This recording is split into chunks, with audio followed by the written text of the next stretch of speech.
अकोले तालुक्यातील अकोले तालुका education society या नामांकित शैक्षणिक संस्थेमध्ये झालेल्या कथित शिक्षक भरती घोटाळ्याचा मुद्दा पुन्हा एकदा ऐरणीवर आला आहे. सामाजिक कार्यकर्ते सुरेशराव नवले यांनी पत्रकारांशी बोलताना तत्कालीन कार्यकारिणी सदस्य तथा सेक्रेटरी यशवंत आभाले यांच्यावर शिक्षक भरती प्रक्रियेत गंभीर गैरव्यवहार केल्याचे आरोप केले आहेत. या प्रकरणात बोलताना सुरेशराव नवले यांनी सध्याच्या नवीन कार्यकारिणीला पूर्णपणे क्लीन चिट देत संस्थेचा कारभार पारदर्शक असल्याचं स्पष्ट केलं आहे. तसेच तत्कालीन संस्थेचे अध्यक्ष माजी मंत्री मधुकरराव पिचड आणि माननीय आमदार वैभवभाऊ पिचड यांच्या कार्यकाळातील शैक्षणिक विकास, शिस्तबद्ध प्रशासन आणि संस्थेच्या प्रगतीचे कौतुक त्यांनी केले आहे.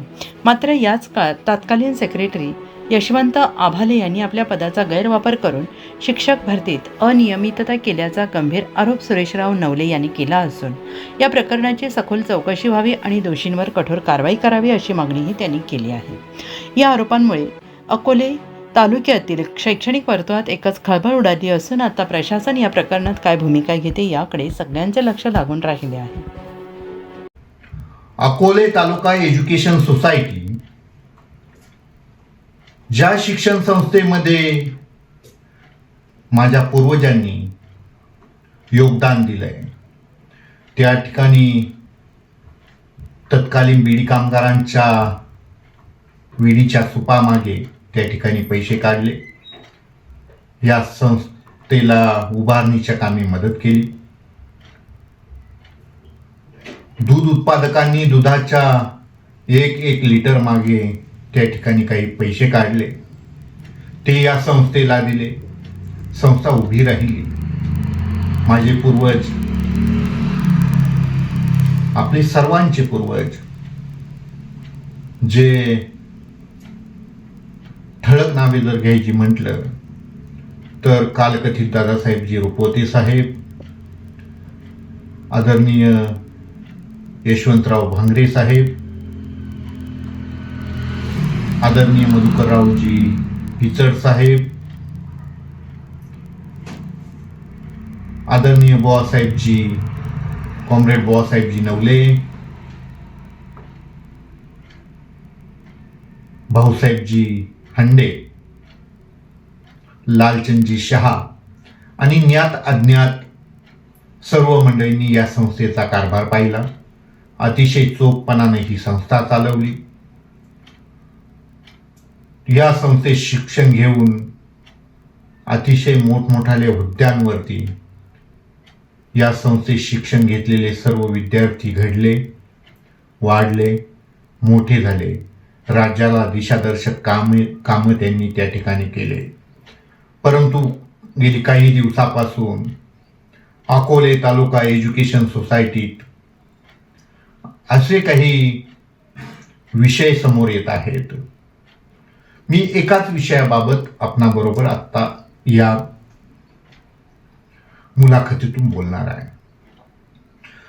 संस्थात्मक पातळीवरती शिक्षकांची भरती, तो सावळा गुंड आपल्याला नवीन नाही. परंतु याच संस्थेत शिक्षण घेऊन जे विद्यार्थी पुढे गेले, पेपर दिले, एक्झाम दिल्या, मोठमोठाल्या स्ट्रगल करून पुन्हा या संस्थेत आपण काहीतरी देणे लागतो या हिशोबाने शिक्षक म्हणून कार्यरत झाले. 5-5, 10-10 वर्ष सेवा दिली. परंतु या संस्थेत गेली काही दिवसापासून राजकारण सुरू आहे. भरती प्रक्रियेत घोटाळे सुरू आहेत. आदरणीय पिचड साहेबांच्या कार्यकाळात त्यांनी त्यांच्या पद्धतीनं या संस्थेच्या उद्धारासाठी प्रयत्न केला. काही गोष्टी लक्षात आल्यानंतर त्यांनी तत्कालीन बॉडीला त्या ठिकाणी बदलवलं आणि त्या ठिकाणी कार्यकारिणीची नवीन कार्यकारिणी कार्यरत आता आहे. सेक्रेटरी म्हणून जुने यशवंतराव आभाळे यांनी त्या ठिकाणी कार्यभार पाहिला. परंतु आदरणीय पिचड साहेबांनी त्यांना पायउतार केलं. तत्कालीन कारभार करत असताना त्यांच्या काही गोष्टी लक्षात आल्या असतील, परंतु हे मुळात यशवंतराव आभाळे आणि त्यांच्या कार्यकाळातील काही माणसं यांनी मोठ्या स्वरूपाचं राजकारण या संस्थेमध्ये शिक्षक भरतीमध्ये असेल, इतर गोष्टींमध्ये केल्यानंतर आदरणीय पिचड साहेब हुशार माणूस होता. त्यांनी ही कार्यकारिणी बरखास्त केली आणि नवीन कार्यकारिणी त्या ठिकाणी तयार केली. परंतु ते जे या संस्थेने बऱ्याचशा गोष्टी या ठिकाणी आम्ही समोर साक्षीदार आहोत. या संस्थेचे आमचे गुरुवर्य आदरणीय खांडगे सर हे कित्येक वर्ष प्राचार्य होते. ते निवर्तले. त्यानंतर आदरणीय पिचड साहेब त्या ठिकाणी आपल्यात आत्ता नाही. नवीन कार्यकारिणी आहे, बॉडीवरती नवीन लोक काम करतायत. सध्या दुर्लक्षित असल्यामुळे तिथे कारभार एकंदरीत चांगला चालू आहे. जास्त काही कंप्लेंट आमच्या सारख्यापर्यंत येत नाही. परंतु यशवंतराव आभाळे नामक हा गृहस्थ यांनी अतिशय, म्हणजे माझ्याकडे डायरेक्ट नावानिशी मी समोर येऊ शकतो आणि मी आज समोर आलोय, याला कारण असं आहे मित्रांनो, 10-10 वर्ष, 15-15 वर्ष एखाद्या संस्थेमध्ये हे शिक्षक जीव तोडून काम करतात. बिगर पगारी 10-10 वर्ष काम करणं सोपं नाही. प्रपंच, जाणं येणं, बस, हॅरिसमेंट, त्या ठिकाणी काही महिलाही त्या ठिकाणी शिक्षक कर्मचारी म्हणून कार्यरत आहेत. परंतु ज्या हक्काच्या डिलिव्हरी सारख्या रजा असतात त्या सुद्धा या महिलांनी त्या ठिकाणी घेतल्या नाही आणि अतिशय जीव तोडून स्वतः त्या ठिकाणी शिकलोय, त्या ठिकाणी शिक्षक म्हणून काम करायचंय, कुठंतरी रोजगार हवा आहे म्हणून हे गोरगरिबांची मुलं त्या ठिकाणी भरती झाली. आता बघा, गंमत अशी आहे, एका पोस्टसाठी 2-2 माणसं या यशवंतराव आभाळे आणि तत्कालीन सर्व बॉडीनी त्या ठिकाणी भरली. स्वतःची काही नातेवाईक, स्वतःच्या फेवरमधली लोक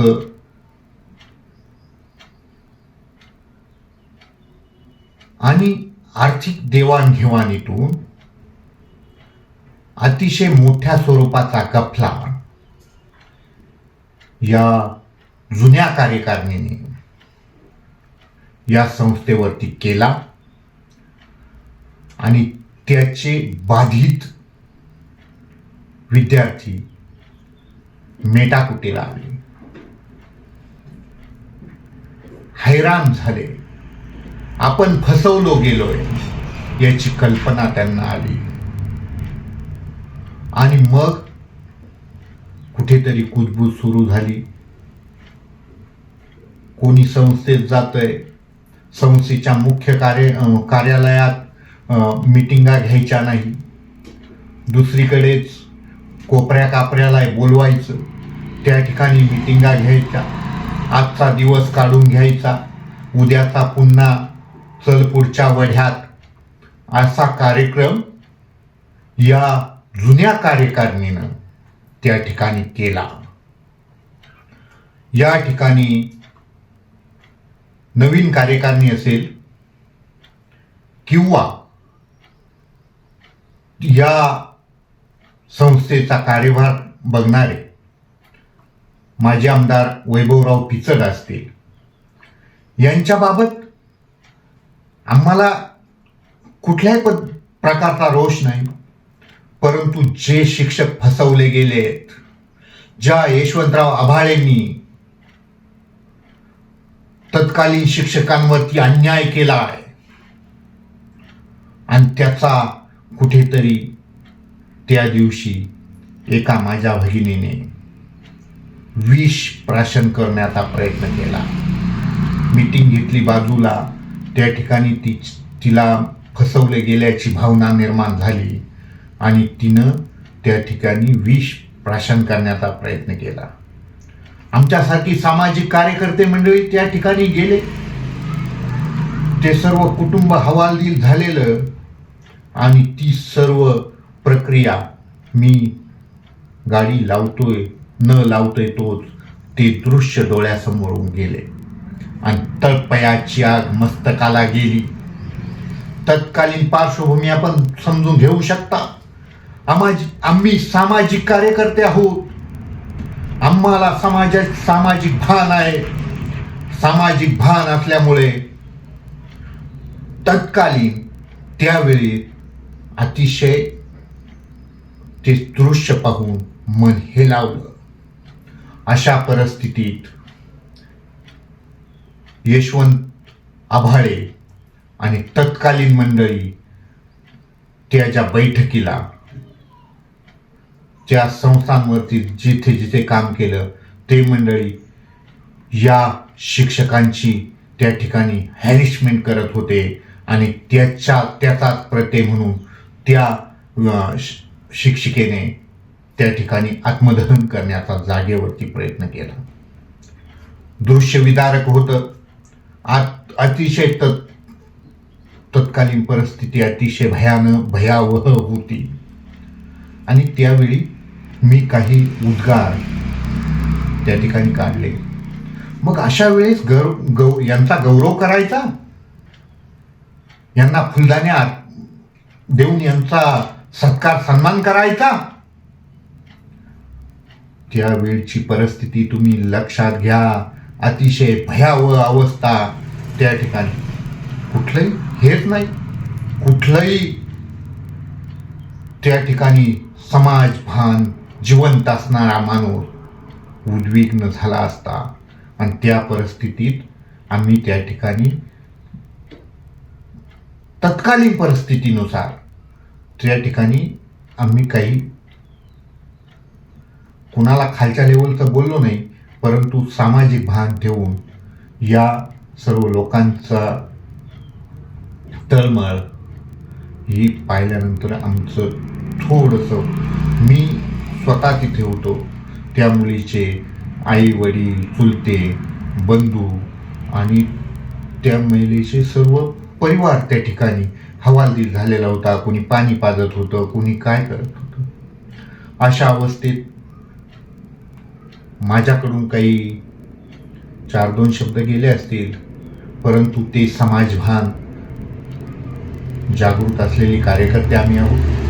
ही संस्था माझ्या पूर्वजांनी त्या ठिकाणी, आपल्या पूर्वजांनी येथील विद्यार्थी घडावेत, येथील आदिवासी हा तालुका गोरगरीब विद्यार्थी जगाच्या स्पर्धेत टिकावे म्हणून ही संस्था उभी केली आणि त्या संस्थेचा कारभार बघणारी मंडळी जर आज अशा पद्धतीनं वागणूक, या सर्व त्याच शेतकऱ्यांची मुलं आहेत, त्याच कष्टकऱ्यांची मुलं आहेत, त्यांना रोजगाराची अपेक्षा आहे म्हणून तुम्ही 10-10 वर्ष त्यांना राबवून घेतलंय.